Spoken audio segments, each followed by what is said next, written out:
to the Queendom, the entertaining ramblings of a single millennial woman trying to figure out adulting. We talk about life, love, sex, and just about everything in between. Welcome back to another episode, another Wednesday night. We are in this thing. I'm so happy that y'all have been rocking with us. So we have a familiar topic to the show again tonight, but we have a different individuals in the Queen's Court.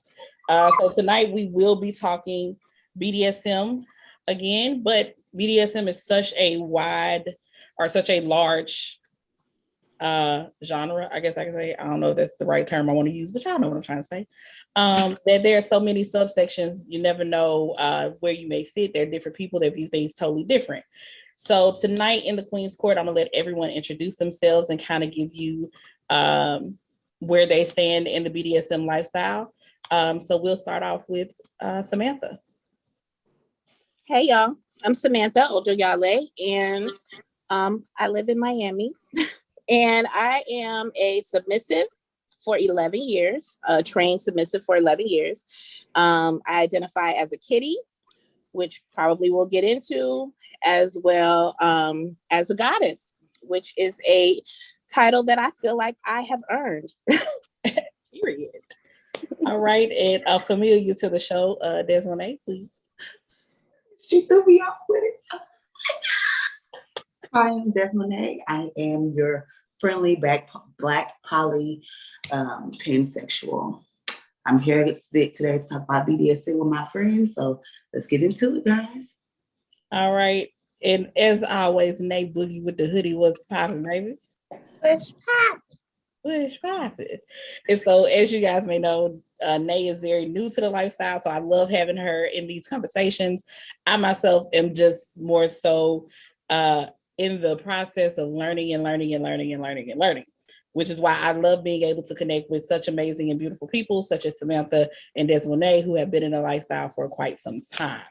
So, all right, back to Samantha though, because Samantha, we've had several conversations, and I think this may be the first time I've heard you completely say, you know, how you identify in the lifestyle.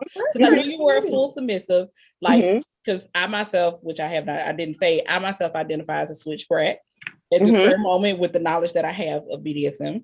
Yep. With the knowledge that I have, I am a switch little one, or like baby girl, whatever.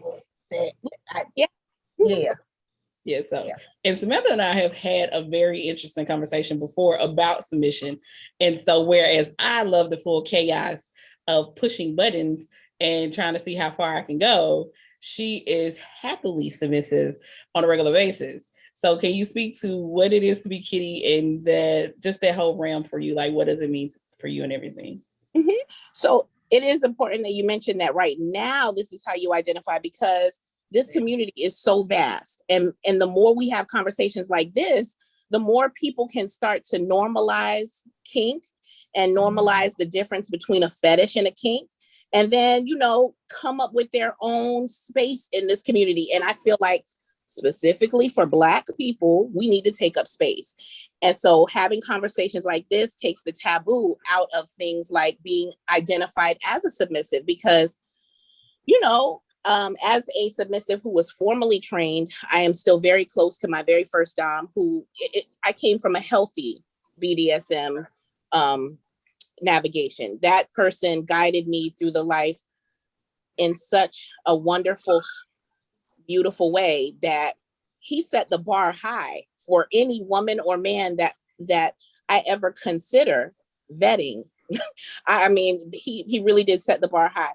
And so for me, being a kitty for me, that came about maybe about 5 years ago when I attend various events. I host certain events. And someone said to me, you know, where's your collar? And I was like, you know, I'm unowned at the time. So I'm like, you know, my collar, you know, I'm unowned. I told y'all that. And they were like, no, you're a kitty. You behave like a kitty. You move like a kitty. You love the attention that you get from being very feline-ish. And so there is a difference between pet play and like the furry community. That is on the opposite end of pet play. And that is where you actually wear costume-ish, and I hate to call it costume-ish, and I hope I am not offending any furry out there, but it's, to me, on the outside, it's the costume, it's the face, the full covering of a furry face. You are intimate in this attire, like in this wear, you assume this role. And in the similarity between a kitty and someone that identifies as a panda or a puppy or whatever, I like to be at the person that I am submitting to at their feet at all times. I purr. I do, you know, I when we are intimate, you see me doing very feline-ish body movements. And so also very much like a kitty, it's my world. I'm inviting you in. You know how cats are like, I want you to pet me, now leave me alone. Yeah. That is where I'm able to not be a brat, because I am not a brat. I have to always state that. I love being submissive. I thrive in submission. I love being soft. I love obeying, but I love being worshiped. And I think that that is the oxymoron, and people sometimes get it twisted thinking that as a submissive, you have to be subservient and so quiet and so meek and very mild. That is not me. I'm going to be soft. I'm going to be beautiful. I'm going to let you know that I wish to serve you at all times, but I'm also expecting you to worship me, because my submission is a high holy blessing. And I just feel like that's part of my submission. But a kitty kind of makes sense with being a submissive because the behavior is similar. And for me, that's exactly what pet play is. It's the behavior of that particular pet that you are, you know, for someone, and that person owns you as their pet, if that makes sense. Interesting. Yeah, because anytime I heard pet play, I was like, you want me to do what now? What they do what now? It's one of those things. But that's the beauty of having these open and honest conversations, because now you can get an understanding from someone who practices or lives the lifestyle. So that's interesting. Like, do we lick out of a bowl? Some of us, you know, are we licking ourselves like kitties do? Right. Because are we, you know, if you look up some things, you know, if you Google and search now, a lot of times they don't look like us that we find the information on. Majority of the time they don't look like us. And so they do stuff and you sit there like, I'm gonna do what? But and you that's know what why I mean? that's exactly right. That's why you have to normalize it and know that people that look like us do this. You know, if we go, when we go, I'm not gonna say if, when we go to an event where there's primarily people that look like us and play in the same community, you will see us on all fours being walked around on leashes. You will see us licking our master's feet. You will see our masters petting us in their lap. You'll see it. And I think that talking about it takes the weirdness out of it, because you're like, this person looks perfectly normal. The fuck? You know, the fuck? Like, right. And that's just, And once again, great reason to, you know, for us to have the conversation about it. So, okay, so we really didn't get into it the last time you were on the show, Desmond, that much. So can you just talk more about, like, you know, how you operate in the lifestyle and, you know, your identifiers? I know you mentioned them a second ago, but just kind of expound on it for me, please. I'm a full-blown switch. There is no subtitle to it. I can be in a session with my dom and have to stop myself from switching, right? Because it is 50-50 with me, because I'm so used to having doms and being a dom that some things happen, something might occur, and he or she may do something and I automatically flip as if I am doming someone. I have to stop myself. Like, oh, wait. This is not our time.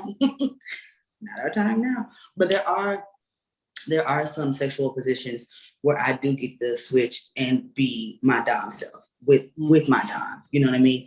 Because those positions are very vulnerable, especially with men.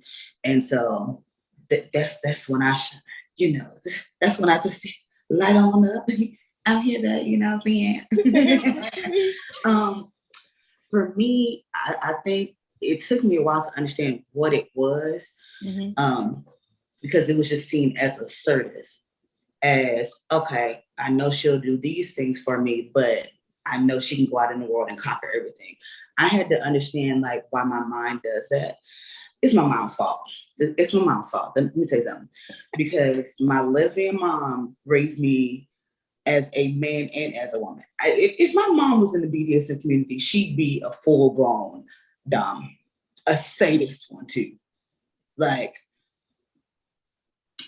I had to talk to her about it, and she was like, "You know what? I would.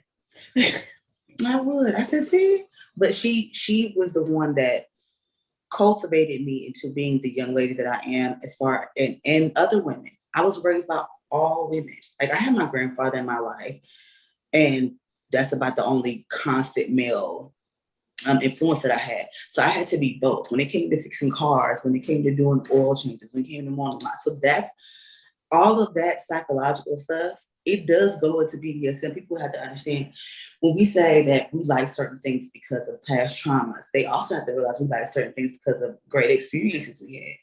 Right. And that is why it's so easy for me to switch, because baby, I can go out there and change my oil and put a salt on the car, but I come up here and wash my hands, put some makeup on and 6-inch heels, and I can step with the best of them. I've always been that way. So it's just innate in me to be that way. Now, can I brag sometimes? I have my days, right? But I have like maybe 3 days out the month. You know what I'm saying? Like 3 days.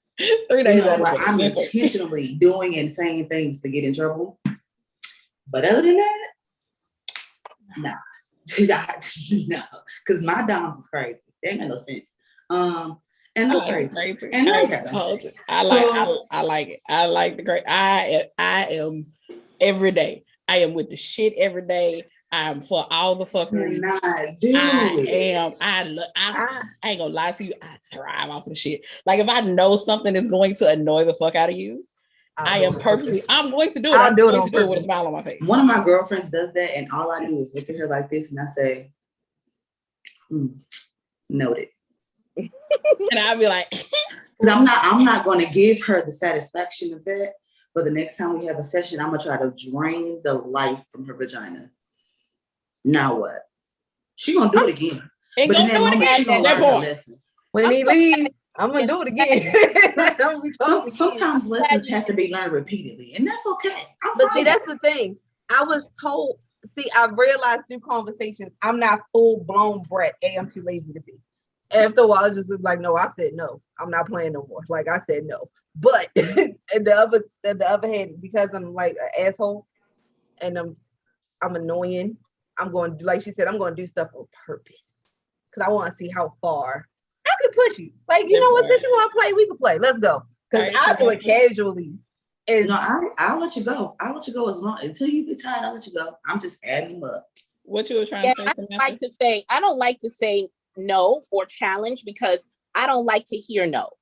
I am, and that speaks to what she said about, you know, some of us are into this life based on our previous experiences in this destiny. And for me, you know, I don't have daddy issues. I never grew up with daddy issues. My daddy gave me everything I wanted until the day that he transitioned. I never heard no when I was a little girl. I knew safety and love because of my father. Every good thing in me is because of my daddy, which is why I prefer daddy doms, because that after losing my father, I lost myself, and all of the structure that he created around me was gone. And I felt like I was living life just recklessly because I did not have I wasn't under his direction. And some people said to me, you know, my first dom, he was like, you know, so pretty much you were groomed to be submissive. And I absolutely was in a platonic way. My father put me through etiquette classes until I was 16. So I know how to be on your arm in a very professional setting where it is a whole bunch of white people. I can turn it on, and then I can kneel at your feet when we're by ourselves and be just as comfortable. I'm comfortable either way. And yes, that is kind of a platonic, loving grooming because I wanted to make my daddy happy. I lived to make my dad happy. I lived for his approval. I lived for his direction. When I got dressed in the morning, I wanted to make sure that he approved my outfits. That's how I want and expect my dom to be for me. I don't want to think about anything. I don't want to think about what color I want my nails in 2 weeks when you pay for them. I want you to tell me what you'd like for me to wear. I want you to tell me how you'd like for me, what you'd like for me to eat. And if I fail to eat, because I do fail self-care, the psychology of BDSM is that you're not going to ask me, baby, did you eat? You're going to say, there's food already prepared for you. I expect you to eat at 3:00. I want a picture of what you ate. I need to make sure I had breast cancer. So self-care is important for me. And my first dom, him and his wife came to my bedside and took care of me for the 3 weeks that I was recovering from having a mastectomy. That is love. That's unconditional love. And I would not have been able to look at myself in the mirror after losing my breast before reconstruction. I wouldn't have been able to look at myself, y'all, had it not been for his dominance. He made me uncover all the mirrors in my house. I was about to say they look lovely. They look amazing. Look, okay, I thought I was the only one that, as soon as she said it, I know. Right, did she said I looked down like, really? I was like, it was like an automatic draw, like, hey, okay, cool, man. How much did you have before? They weren't even halfway as wonderful as this, but that is what, when I talked earlier about the title of goddess, a lot of people call themselves goddesses. I feel like we earn the title after being through some shit, after proving ourselves worthy of elevating ourselves. And losing my breast, for some, may not be anything. But for me, a person that is tied to my divine femininity, that is a part of my presentation. That is a part of how I move in this world as a divine feminine being. And I know it's more metaphysical than physical, but for me, I practice Ifa. I'm Oshun's daughter. Everybody knows that daughters and children of Oshun are very, attention. People love us and look at us for physical reasons. And taking away my breast, but had it not been for the psychology of BDSM, the healthy psychology of BDSM, y'all, I wouldn't be here. I would have taken my own life, just to be honest. Like, I wouldn't have looked at myself the way I look at myself now. And that is because I had a healthy dom to make me. He made me. And I think that's so important to point out, that you say that you had a healthy dom as your first experience into the BDSM lifestyle, because a lot of people, they think BDSM and they automatically they look at it as you letting somebody beat on you and all this other kind of stuff. And I'm like, they almost think 50 Shades of Grey, and that really pisses me off. It really makes me mad. It really does. It was not a good representation. Let's go and say this right now. It was horrible. I didn't not a good representation.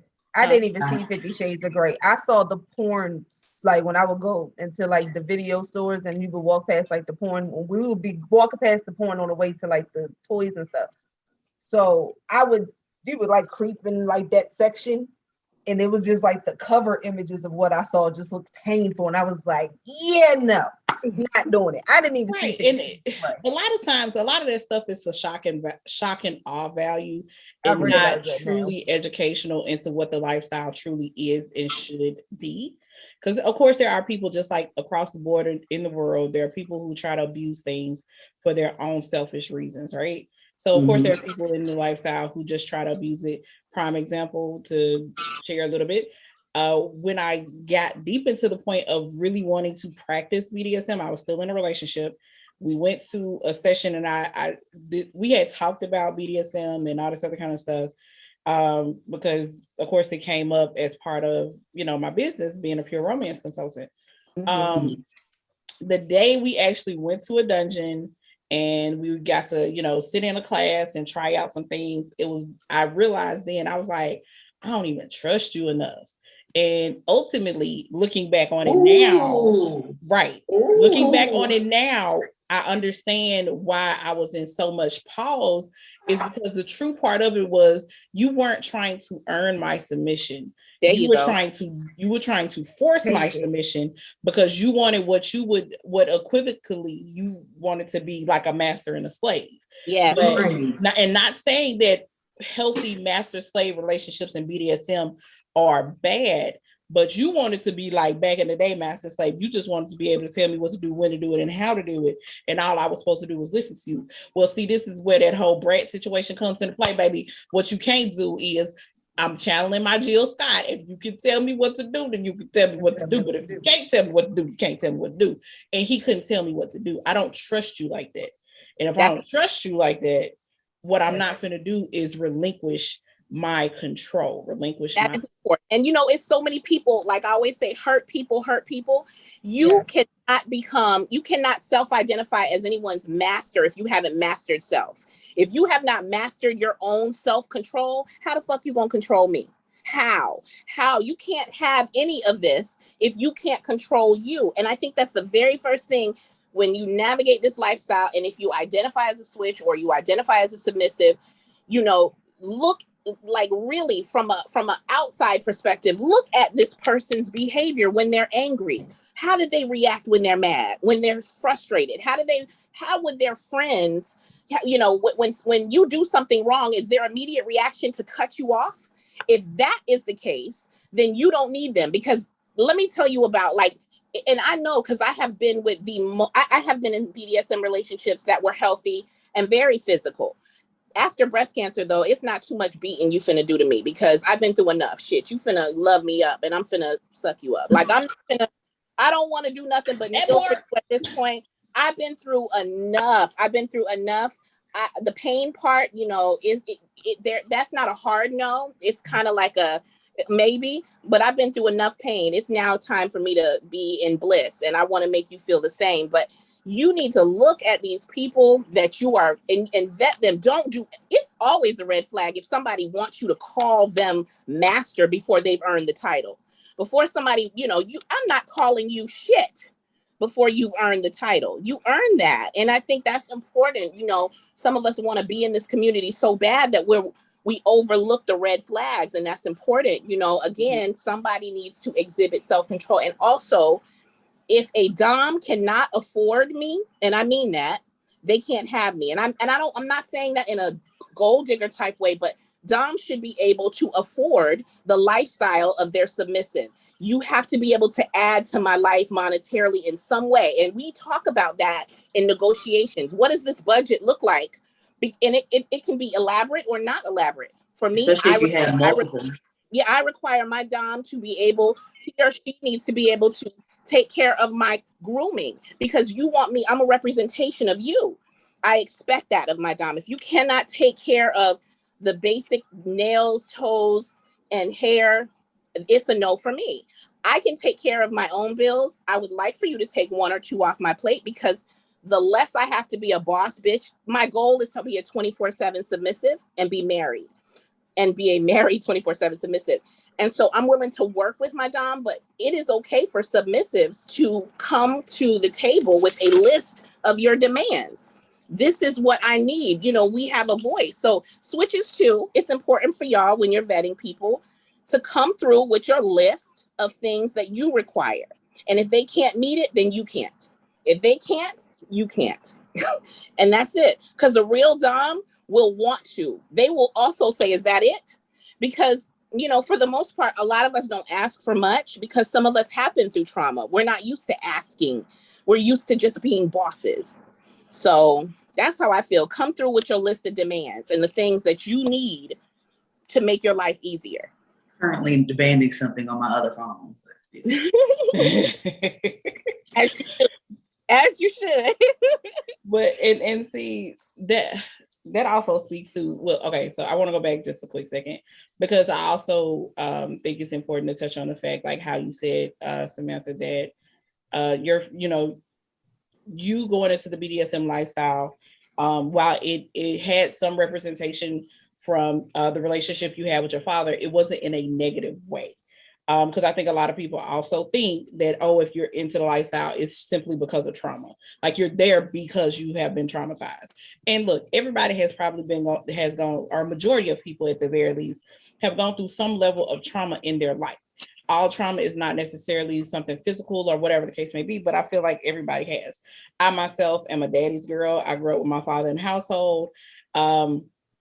a little different. While my father made sure I never needed for nothing, and even to this day, if I call and say, "Hey, Daddy, X, Y, and Z going on, like I need love," you know what I'm saying? He's there for me because he is my father. You know what I'm saying? But he also raised. I'm very tomboyish, so he, I was outside changing my oil, very much like you. That's when I can go outside, change my oil, fix my truck, do whatever it is that I need to do. Do I want to? I don't. So if my future husband is listening, I don't want to pump no gas. I don't want to take out no trash. I don't want to fix shit. I don't want to build shit. I don't want to do none of this shit. Just throwing it out there. And preferably if my husband and the dom could be wrapped up in one, that'd be awesome. That would be nice. I know, right? But anyway, I digress because that ain't what we here for. But I think that also speaks to probably a similarity to why I identify, there we go, that word, as a switch, because on a regular basis, I'm typically in a leadership position. I tend to find myself being the one in control of a lot of situations, whether they're in friendships or relationships. And very much like how that's what they said. It's like certain positions you get into and your brain just automatically go click. And it's like, hey, my turn. But very much so. You know what I'm saying? But outside of being in certain sexual positions, which automatically make you a little bit submissive, because when you're performing oral on a person, you're kind of submitting to them and worshiping them. Penis worshiper, for those that know. I halfway disagree because I was about to go there. Hold on, but it's half and half. It's I was about half to say, and half. Because yes, I'm submitted to you, but baby, I'm in control as well. Exactly. I was about to say, but it's not turning off though. That right there. Look, that's why I threw that out there. So my turn to show off. But if we being honest about it, I control the tempo. That part, I'm not disagreeing with you by no means. So for those don't lie, that's true. Baby, for those who have heard my poem called Penis Worshiper, you understand what I mean. Yes. And maybe I'll I love a good old baby balls. Baby, let me tell you. Because when I say I'm trying coming down your face, I want your soul. I want your soul 10 times over. So if I'm down there and I'm doing what I do, I'm telling you, your ass is mine. Period. Okay. For those in Radio Land, I'm so sorry you cannot see the extra shit that's going on this camera, but I'm telling you. I really want that motor to be floating in the air. That's what I want. I want it in the air. Listen, the second I get on my knees, I want you to know that Mortal Kombat is playing in my brain. And it's round 1, round 2, finish him. That part. Fatality. And you know I'm what I'm done. saying? I am trying to fold you inside out. I am trying to leave you sitting there looking like a Capri Sun, just collapsed in on your ass. Okay. Sorry. Lay there. I'm gonna go get some juice. You want some juice? You want don't curl up and suck your thumb. I know. I'll be back. Wasn't ready. You thought you was ready, but you wasn't ready. But okay. That's why, and that's why you're here. That's why you're here. That part. So okay. So Samantha, you obviously you said you know that you prefer a daddy dom. So with you, Desmond, is there a particular type of dom that you look for? Or with you being a switch, is it just a little bit more flexible for you? I like a sadistic one. I also like pleasure doms as well. Oh my God, yes. People think that it's the sadistic ones you gotta watch out for. No, it's the pleasure ones that are fucking legal. That's true. They are not only just disgusting for the sheer joy of it, but if they can leave you lying flat, y'all remember that commercial? We're all old enough.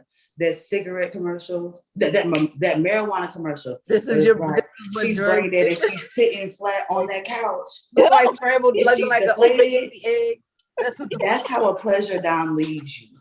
Yes. Nothing. That's what I want. With nothing. They don't. Yeah, the safe word can be used. Yes, but let me tell you something. This is why, as a switch, as a sub, and a dom, I make sure I hydrate and my girls hydrate because I have 2 pleasure doms and they happen to be blurred. You got a blurred pleasure dom, baby. Listen. Oh yeah, that's a little crazy mixture right there. Yeah, a black nerd. No, I know what blurred is. I was just thinking about the combination like that. Yeah. I like to say all pleasure doms. Leave your resume somewhere for the Passion Queen to give to us to distribute evenly. So there has been times where I didn't know my body had that much liquid in it. Yeah, I know it's 70% water. That's not the point. The point is, why do I feel like I let out 50% of it? I feel like I let out 50% of it. See, that's what I want. That's what I want. I told them this countless times. Up until maybe a couple months ago, I thought I had a pretty decent sex life. My sex life has been boring. And I realized I have not done. I don't even know what my body is capable of anymore. And I want to find out. I have not been pushed 100% to my limits, right? No, I definitely feel like I could go further. I feel like I can go further. Like, I know I can. Ain't even no thing. I know I can. You know what I'm saying? I did have that one little quickie little thing I found out about myself about the double choke and the gag and all that. That was nice. But yeah. So we start changing and she talk about shit. I love that. It's my favorite thing. You can hear the excitement. It's like it was nice. Listen, I just want to play. Everybody says, I've been looking at videos like how different domes use hand signals to let you know when it's time to play. I want to play. So where would you find, a lot of people ask, like, where do you find people to play with? So, because I used to be poly. I'm no longer poly. Now I'm requiring exclusivity. So a lot of people have asked me, like, where would you go to explore these things? For me, there's so many different avenues to find people, like, because you mentioned that you haven't even really reached your full potential yet. In order to know what you like, you got to experience it with somebody, and you want to be able to trust them. I know a lot of times people get caught up in social media sensations, and you see, like, quote unquote, your favorite primal or your favorite dom or whatever, and in reality take them off of social media and they're subpar. That is just made for social media. Right.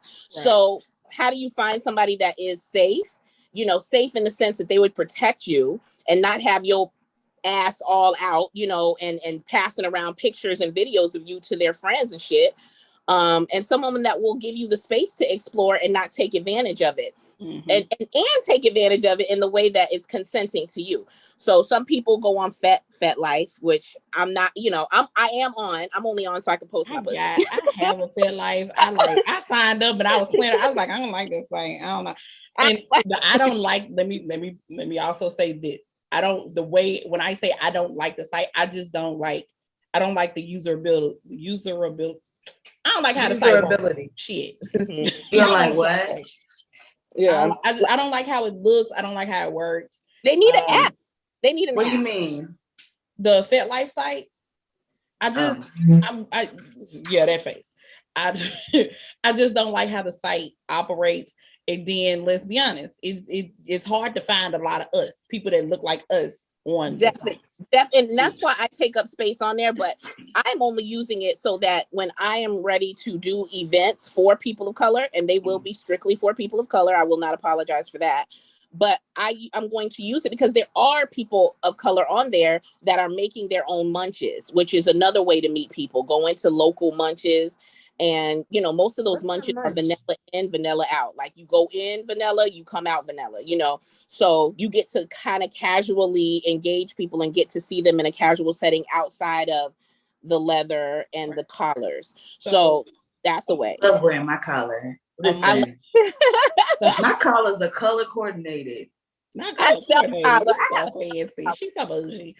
So Nate, munch is basically like a meet and greet for people in the lifestyle or in our out of the lifestyle. If you want to learn about it, that is very safe. It's very there's not like a lot of actual play going on during it, but you get to meet people, talk to people, very much like how we're having this conversation here, but just typically instead of face-to-face. I'm pretty sure there are a lot of probably virtual munches going on. Speaking of which, if anybody's listening and they know anything about those, please feel free to submit that information. I'll be happy to share it here on the show. But yeah, and that's kind of how I actually got into actually learning about it, because at first, like I said, for years it was just like I heard about the lifestyle, but I didn't know what to do with it. And ran into a sister consultant who was in the is in the lifestyle. She's now married and her husband is her dom and they live the lifestyle 24/7. I don't know. That's another thing. I don't know if it would be a 24/7 thing for me. I hadn't figured that part out yet. I don't know if it's just like I want me and my man to like play every now and then, or if it's like, no, I think this gonna be like, this is how we're gonna operate within these rules. I want a hybrid of it. I want a hybrid of it.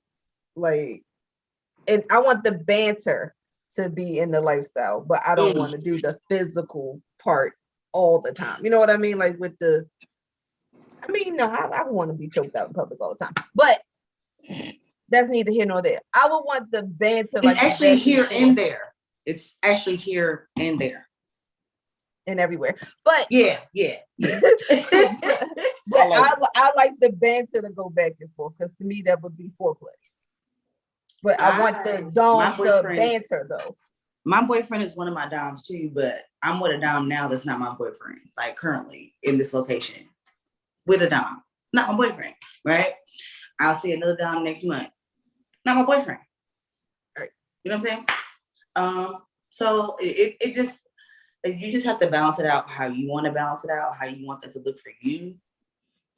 Because some people are fine with just like, this is my dom, this is my boyfriend, my husband, and I'm done. I only need one dom. Me, not so much. Because I like variety.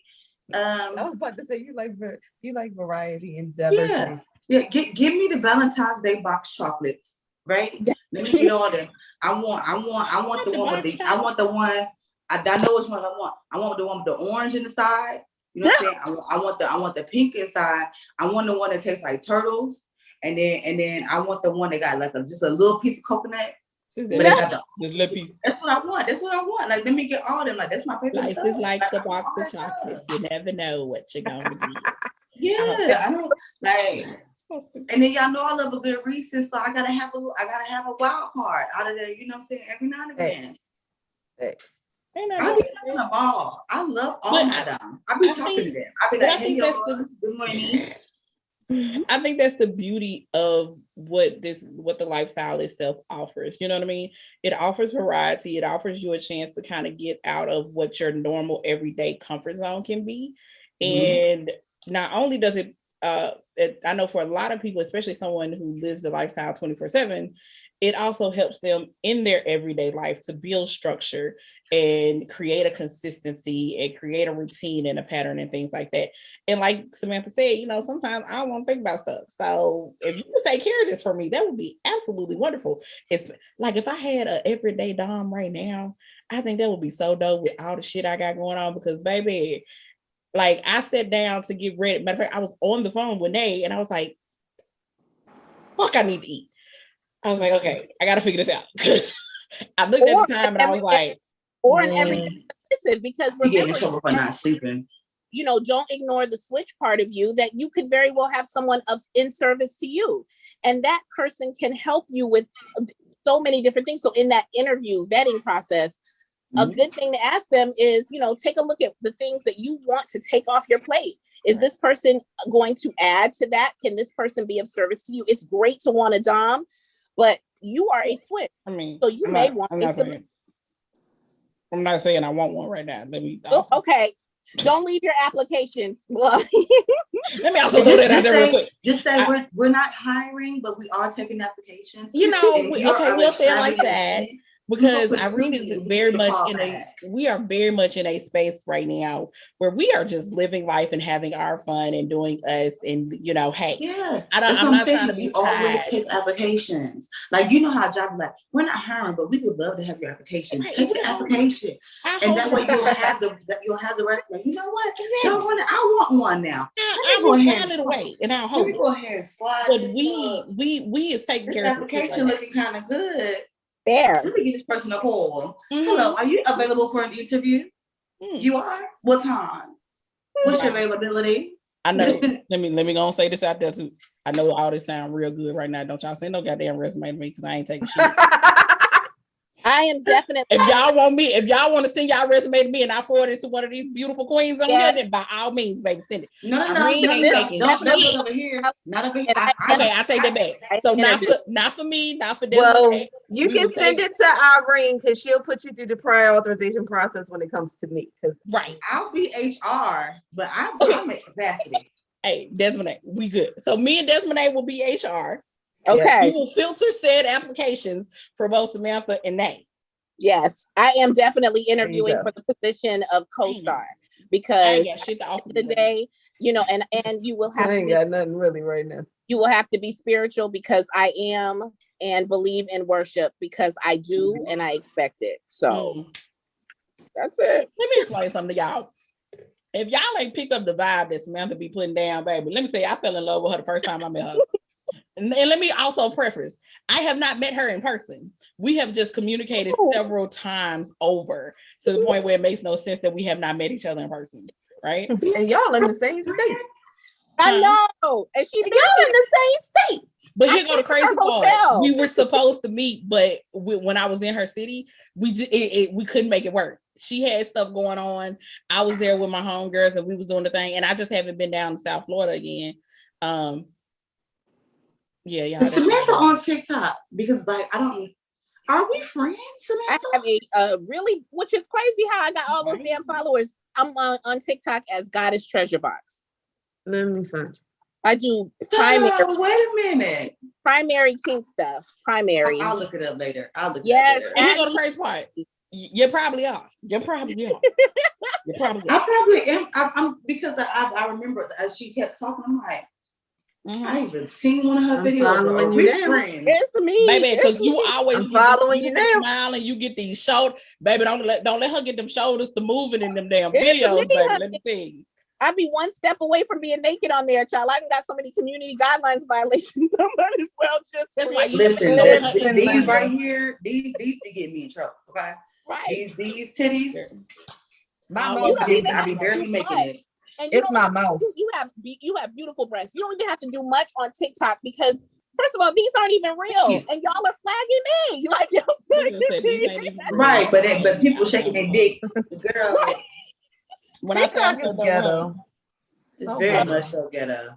You know, the app pick and choose who the fuck they want to play with or whatever. But you know what I'm saying. But y'all can definitely slide over to her Instagram and stuff. Now make sure you check out all that she got off, baby. Because when I tell you gonna log into that page and you're gonna read something, you're gonna be like, oh. And pretty soon Blamazon, because I'm headed there too. Mm-hmm. Who? Blamazon. I didn't already. I'm waiting for my email now. So I can I'm getting with it because we can cuss and stuff. That's all I need. I just need freedom. Baby, that's why I love this radio show. I can talk how the fuck I want to talk because TikTok acting up funny sometimes. Like I'm surprised they let that video ride where I did what it do was talking about what would you do if you woke up and I was sucking on your big toe, bitch. I'm gonna tell you to get to my goddamn clip. Where the fuck you supposed to be? Me too. I didn't know they were that. Look, girl, and that's I was like, oh, y'all let that ride. If you say certain words, they won't let you use them. But if you say like the proper vagina, penis, they'll let this slide. Yeah, I did a video on squirt and because I used educational terminology, they let that one slide because I damn sure thought they was gonna flag that motherfucker and take that shit down. I ain't even gonna hold. Y'all know I had an experience earlier today while we on the subject of BDSM. Let me bring us back real quick. Right, because you know how we do. I'm riding in the car with my dog, and this man we're at a stop sign. And he decides that he wants to choke me. And I said, why would you do that? Our goofy ass would be over there like, why would you do that? Well, you know that's what that does to me.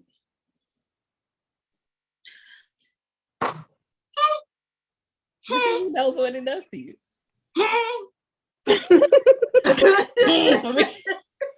If there's a button, you know he's gonna push it. Like you done pressed it. Like, okay, you ready to go for real? And see, my crazy ass, I'm the type of person who start choking me, I start giggling. Myself, Gotcha, I had nigga. control this little clitoris over here was.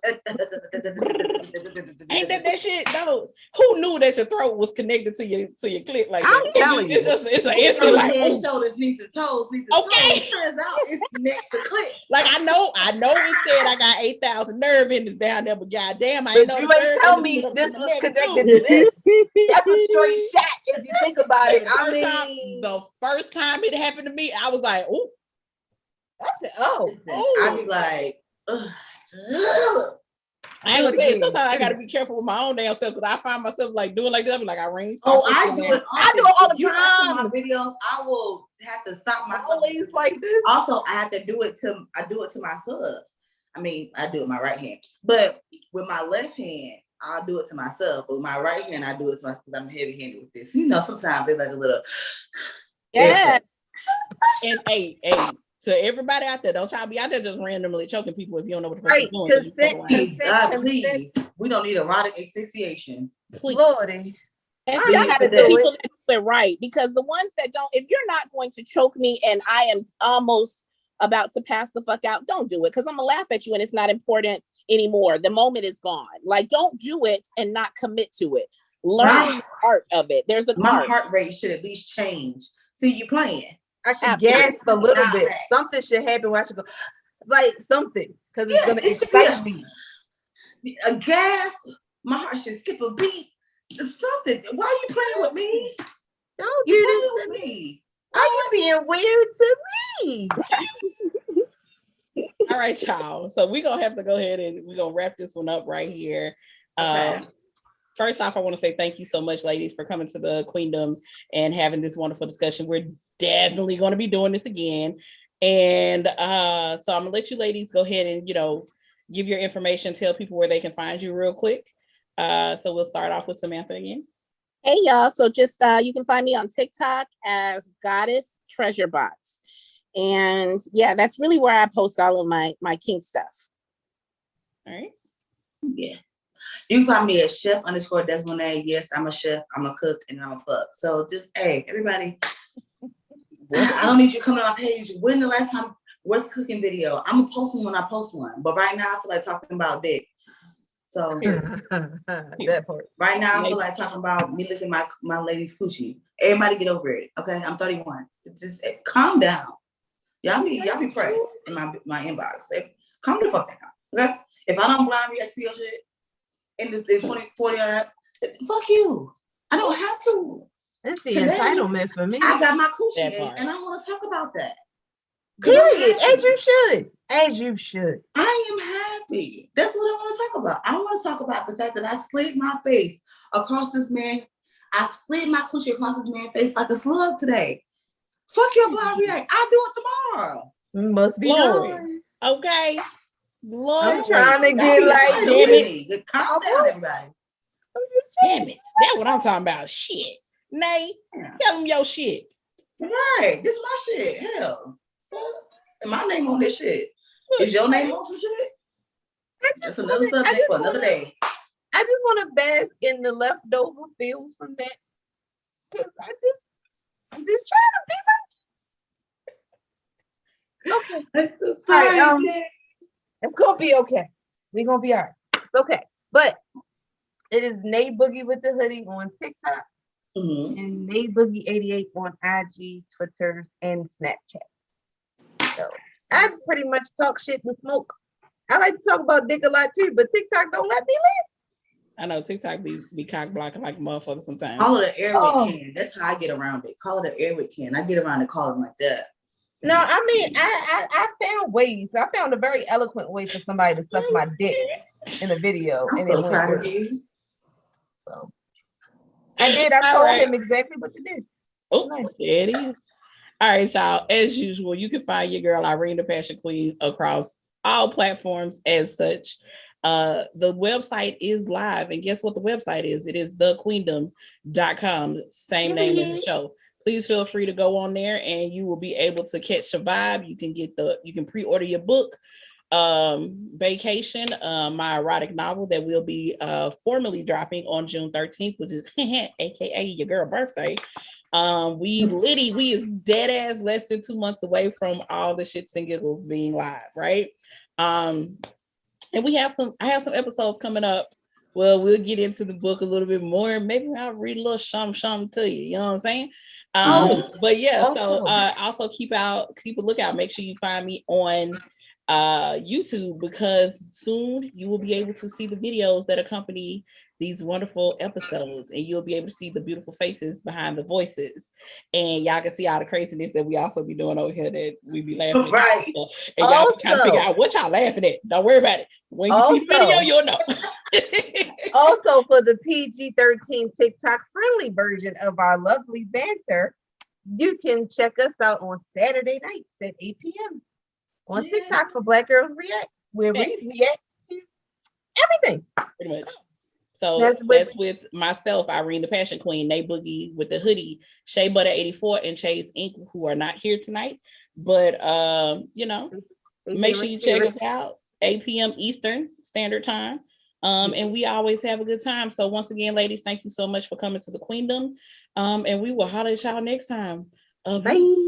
Bye.